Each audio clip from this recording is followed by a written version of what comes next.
Mesdames, Messieurs, bonsoir. Très heureux de vous retrouver pour cette nouvelle édition de l'Info. Et dans ce journal, nous partirons à la découverte de la maison d'arrêt des Croisettes. Basée à Coulennes, dans la banlieue du Mans, elle hébergera 400 détenus l'an prochain. 15 millions d'euros ont été investis dans les collèges par le département cette année. Exemple à Connerré.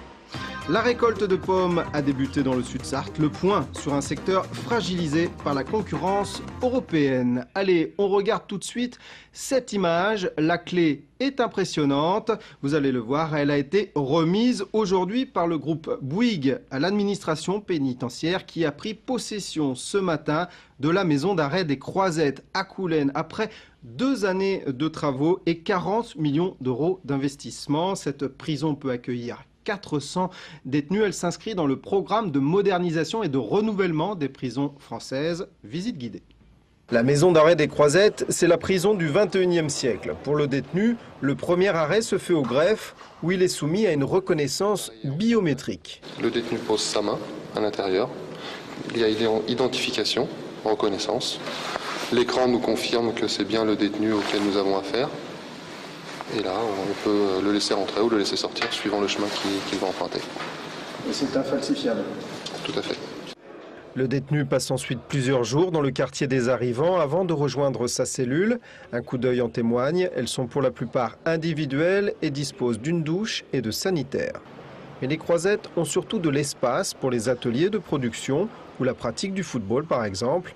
L'objectif, assigné au concepteur, créer des conditions dignes de détention. Digne pour les détenus, mais aussi digne pour les personnels, qui nous permettra de remplir nos missions, une mission de sécurité publique. On est là pour protéger la société, c'est une évidence, mais il faut le redire à chaque fois. On est là aussi pour la protéger en préparant efficacement le retour à la vie civile des détenus.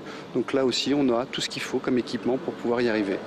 Une belle prison ne signifie néanmoins pas forcément une bonne détention. C'est dans la manière dont on va les gérer qui va faire qu'on va désamorcer certaines situations, des fois crispantes pour le détenu. Je pense que c'est plus dans cette approche-là plutôt que dans le côté structurel. Vous pouvez mettre la plus belle prison du monde, si elle est mal gérée, ça sera le hasard à l'intérieur. Il faudra donc attendre jusqu'en janvier pour roder le fonctionnement des Croisettes, date à laquelle seront transférés l'ensemble des détenus du Mans et d'Alençon. Il s'agit pour la plupart de prévenus ou de condamnés à de courtes peines. Et puis nous venons de prendre connaissance de quelques ajustements concernant la carte scolaire sur la Sarthe. 2 fermetures et 5 ouvertures de classes ont été confirmées aujourd'hui par l'Académie du département. Côté fermeture, il s'agit des écoles maternelles de Champagné et celle de la Cité des Pins au Mans. Côté ouverture, sont concernées les écoles primaires Jules Ferry au Mans et Lazare de Bèf à La Flèche et celle de la Chapelle d'Aligné, de Luluard et de Dolon. On reste dans les affaires scolaires avec le Conseil général de la Sarthe qui tenait sa traditionnelle conférence de presse de rentrée dans un lieu étonnant, un collège provisoire à Connerré. Thème principal, l'investissement et les travaux. Michael Texier. Le vice-président du Conseil général de la Sarthe a joué au Père Noël de la rentrée. Jean-Marie Jevaux a distribué des dictionnaires à ses élèves de Connerré.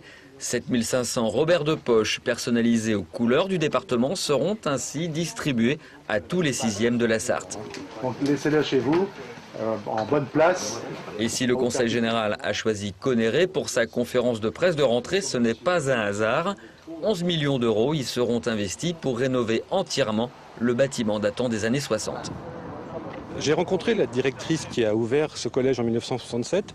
Et déjà en 1967, le bâtiment était trop petit, puisqu'il y a eu jusqu'à plus de 800 élèves ici. Et donc depuis la construction, il y a toujours eu des classes modulaires dans la cour. De classes modulaires, on est passé à tout un collège provisoire et amovible, installé sur un terrain municipal jouxtant l'ancien site. 3 millions d'euros d'investissement dans cet ensemble dont les travaux se sont terminés à la veille de la rentrée. Et si la collectivité a investi autant, c'est qu'elle n'a pas vraiment le choix. Dans ce secteur nord-est du Mans, les collèges sont saturés, impossible de modifier la carte scolaire pour accueillir les nouveaux arrivants. Sur la ville du Mans, nous avons perdu globalement à peu près 1000 élèves en 10 ans. Mais ces élèves ne se sont pas évaporés pour autant, ils sont partis dans les établissements, avec les familles bien entendu, qui se sont implantés dans la première, voire deuxième couronne de la ville du Mans. Et aujourd'hui, il faut aménager les établissements dans cette partie de la Sarthe pour accueillir dans de bonnes conditions les élèves. Les travaux de rénovation et d'agrandissement du collège débuteront à la fin de l'année pour 30 mois. Quant aux modules, ils seront réutilisés sur d'autres chantiers. Et au titre de l'année 2009, le Conseil général a donc investi 15 millions d'euros dans les collèges d'Allège, dans 30 collèges, soit une augmentation de 60% du budget. À noter également dans les annonces faites aujourd'hui, la fourniture de 1200 ordinateurs au collège dans les 4 ans à venir et la mise en place d'un espace numérique de travail qui remplacera à terme les bons vieux carnets de correspondance. La récolte des pommes a débuté dans le sud de Sarthe. Les producteurs s'attendent à une bonne année, aussi bien sur le plan de la quantité que de la qualité. Mais ils restent toujours inquiets face à la concurrence européenne. Reportage à La Bruyère-sur-Loire de Benoît Doisy. Depuis 24 ans, Charlie Gauthier est dans la pomme. Chaque année, il en produit plus de 3500 tonnes. Avec son exploitation, l'arboriculteur fait vivre une centaine de personnes. 50% sont des saisonniers. Cette année, l'agriculteur est inquiet, pourtant la récolte est exceptionnelle. Les fruits sont de très très grande qualité, très bons à manger. Avec le soleil qu'on a eu cet été, c'est excellent. Par contre, au niveau du commerce, c'est très très tendu. En un an, les producteurs ont perdu 27 centimes par kilo. Pour Charlie, cela représenterait 120 000 euros de pertes. Consommateurs et grandes surfaces se détournent de ces fruits et leur préfèrent les pommes de nos voisins européens bien moins chères. C'est toutes les charges salariales et patronales qui sont trop élevées sur les saisonniers, où en France, un saisonnier coûte entre 11 et 12 euros de l'heure, et en Espagne, Italie, Allemagne, Angleterre, il coûte 7 euros de l'heure. Pour rendre les producteurs français de fruits et légumes plus compétitifs, il existerait selon les professionnels du secteur 2 solutions.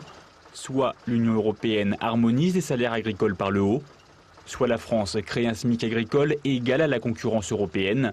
Dans ce cas, l'État mettrait la main à la poche pour compléter le manque à gagner.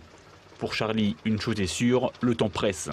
On ne pourra pas continuer la production fruitière et légumière en France et il y aura 190 000 emplois en jeu très rapidement si on ne revient pas sur des coûts de production raisonnables. Depuis 2002, la Sarthe a perdu 35% de ses pommiers et 15% des producteurs ont mis la clé sous la porte.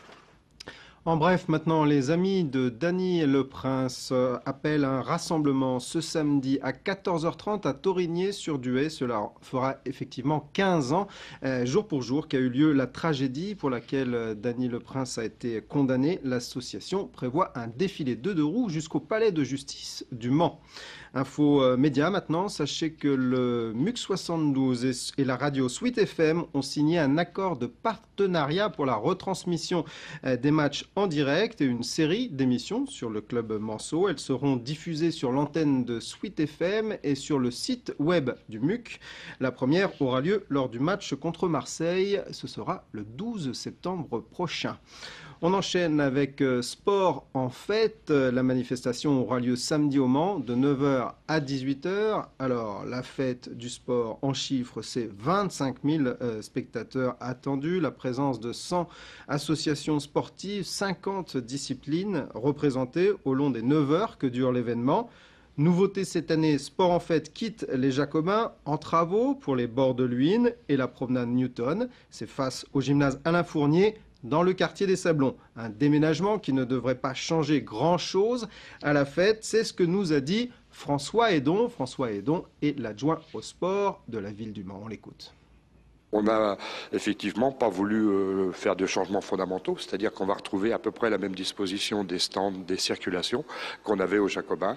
Je crois qu'on pourra rencontrer à peu près toutes les disciplines sportives connues et pratiquées de façon importante ou moins importante. Les inscriptions au gymnase Alain Fournier le matin pour les écoles municipales de sport, les cours d'aquagym, les activités physiques pour adultes, tout ce qui était traditionnel et qui se déroulait donc au Jacobin.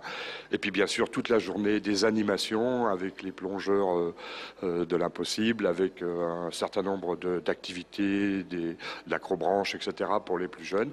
Voilà, culture maintenant avec la parution du tome 6 des Passagers du vent. La petite fille au bois caïman, c'est le titre de cette nouvelle BD dessinée et scénarisée par François Bourgeon. C'est un événement dans le monde de la BD puisque les 5 premiers tomes réalisés il y a 25 ans avaient été vendus à 3 millions d'exemplaires. C'est aussi un événement pour la Sarthe puisque François Bourgeon fera 2 dates en France, dont l'une à l'Abbaye de l'Épau le dimanche 13 septembre à 14h30. Les passagers du vent doivent leur succès, entre autres, à son personnage principal, la belle Isa que François Bourgeon a retrouvée un quart de siècle après, pour notre plus grand bonheur et pour le sien également, comme il nous l'a raconté lors de son récent passage au Mans. Alors, je l'ai retrouvé avec plaisir et puis la notion de succès est importante parce qu'elle donne à un auteur le confort de vivre et surtout la possibilité justement de pouvoir travailler 6 ans avant d'avoir choisi un éditeur, etc. Donc cette liberté-là, elle se paie, mais elle vaut le coup d'être...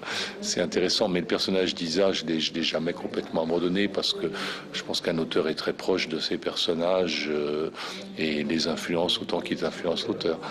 Voilà, et puis nous reviendrons évidemment sur cet événement la semaine prochaine. Notez donc bien cette date à l'Abbaye de l'Épau, le dimanche 13 septembre à 14h30. Et puisque nous sommes dans la BD, notez aussi la parution de Jean-Jacques, un album consacré au philosophe Jean-Jacques Rousseau. L'un de ses scénaristes, le Sartois Pierre Macchio, sera à la librairie Bulle pour une dédicace. La librairie Bulle, c'est dans le Vieux-Mans.